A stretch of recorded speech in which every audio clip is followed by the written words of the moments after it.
ఏ ప్రవక్త అయినా స్వదేశమందు హితం అవడని మీతో నిశ్చయముగా చెప్పుచున్నాను.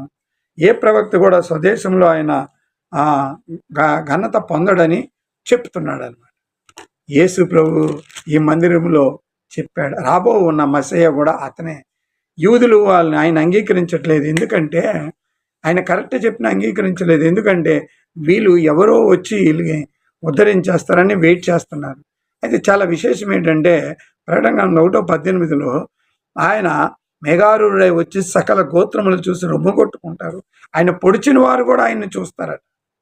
అంటే యూదులు కూడా చూసి అప్పుడు ఆయన అంగీకరిస్తారు. ఆయన రాకడలో, ఫైనల్ రాకడలో ఆయన అంగీకరించి వందనములు చెప్పి రక్షణ పొందుకుంటారు యూదులు. అందుకే ఆమె సువార్త చెప్తుంది, యూదులకి సువార్త ప్రకటించకూడదు, ప్రకటించి జైలు వేసేస్తారు అన్నారు కదా, అలాగేం లేదు, ప్రశాంతంగా ప్రకటించవచ్చు.